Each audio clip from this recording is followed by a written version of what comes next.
Hey everyone, I hope you're well and happy today. I actually just came back from having a little bit of time off in Brighton, which is such a slower, nicer pace of life than London. So this is your little reminder, take some time off, slow down and relax, because we need to enjoy life while we're here. For anyone that stumbles across this video, I'm Hazel, I'm a freelance illustrator. You can check out my work at hazel.mead on Instagram. And I created this channel to share thoughts, tips and advice on all things creative. So if that sounds up your street, please subscribe for more content like this. Today I wanted to give my top tips on how not to lose yourself on social media, especially as a creative. Social media is a blessing and a curse for us. It can help us reach so many, creates a little bit of community, can even help us get work. Yet it can be really easy to slip into making the same work over and over again for fear of losing that audience and losing the amount of likes you've been used to getting. So we get a hit of dopamine every time you get a like or a comment or a share or all the good stuff basically. And that's nice, I'm not gonna lie. But when a post doesn't perform well, and that means different things to different people by the way, it can be disheartening and I get that. So tip 1 is about self-worth and social media. Tying your self-worth to external forces is really dangerous because it then becomes something that we can't control.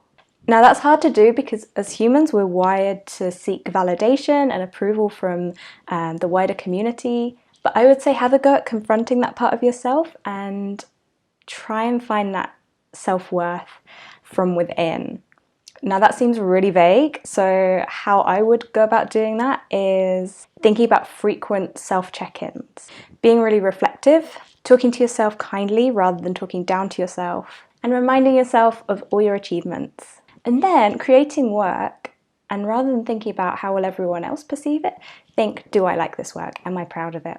And then if you do post on social media, try and get away from the numbers. Instead, you could perhaps try and focus on the comments you get and cherish those. Like people have actively taken time out of their day to leave you a comment on your post, which is really amazing and lovely. Because when you think about it, when you're on social media, how many posts do you actively go through and comment on? It can be easy to scroll,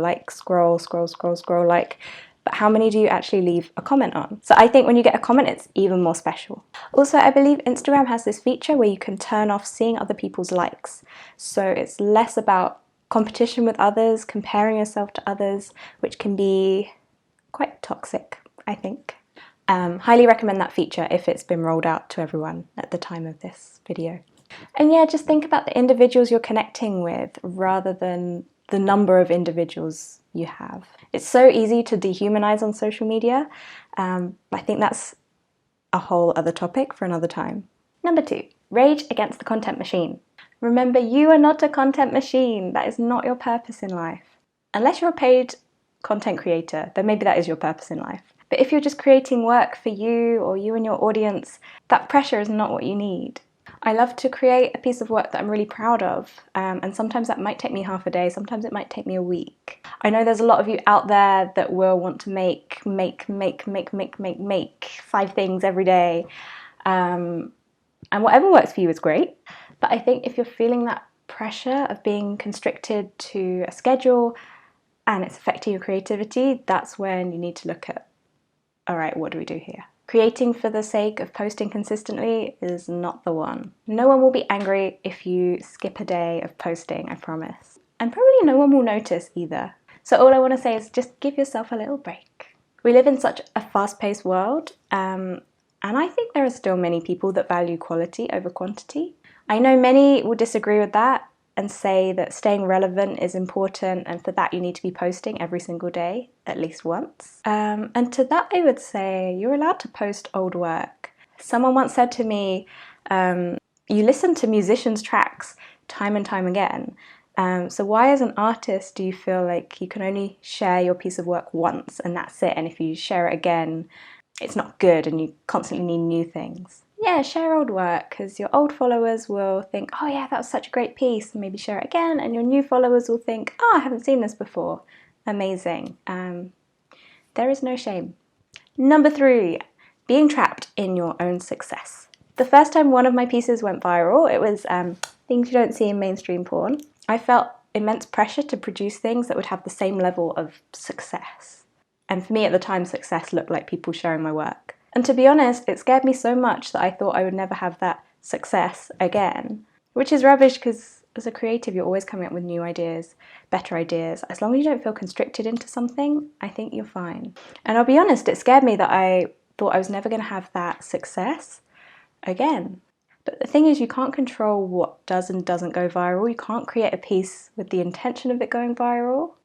And the pieces that did go viral were the ones that I didn't think would be very successful because no one's talking about it. So in fact, it was the pieces that weren't particularly on a trending topic, weren't particularly being talked about so much, that did the best. And maybe that's why. So I think my favourite piece I've ever done is maybe The Bus Stop, which I'll put here. And I really didn't think that was going to be popular because it wasn't my usual sort of feminist stuff that I talk about. But people really loved it, and I think that solidified in my mind, I don't have to be squished into a box. I can create whatever I want. Sometimes people will resonate with it, sometimes people won't. But as long as I'm happy with it, that's the main thing. Keep being you, and as a creative, you'll evolve, hopefully. And your audience might follow you, or you might lose part of that audience that aren't interested in your new stuff, and you might get a whole new audience. Don't stop yourself growing for the sake of staying relevant to that audience. There's always going to be an audience for something. Yeah, that was my point. Evolve, don't feel trapped in. Number 4, using death as a motivator. Okay, so I love being dark. This one's a little bit dark, but it's also really not. So bear with me. This is your daily reminder that you will die. I feel like I'm being really sinister right now. Sometimes this thought terrifies me, but other times it's a really comforting thought. Like, will I care about the amount of likes this particular post got on my deathbed? Probably not. And it puts things into perspective, what really matters to me right now, to make room for things that you enjoy, and to stop sweating the small stuff. Number 5, escaping trends and echo chambers. Why am I so weird today? It's the heat.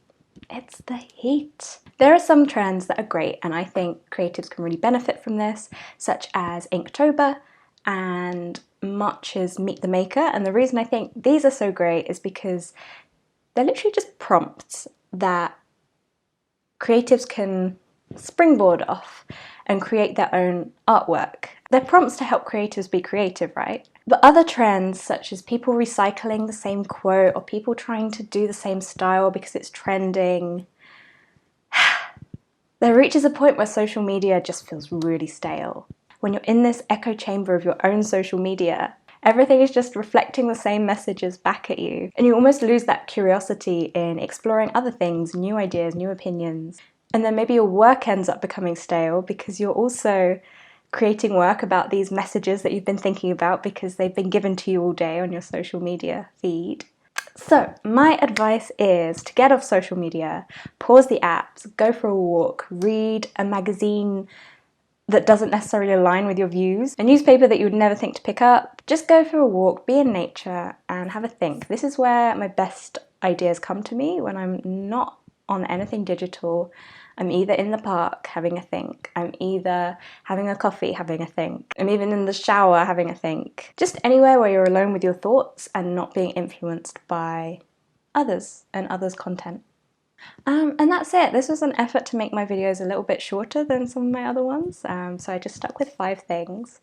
I could probably waffle on for ages, but I won't. I'm going to cut it here. But if you have any more tips or anything that helps you manage social media as a creative, please just drop me a comment, leave it in the comment box below so others can hopefully benefit from that. And yeah, use your social media to build a lovely community and show off your work and have fun. Cool guys, see you in the next one.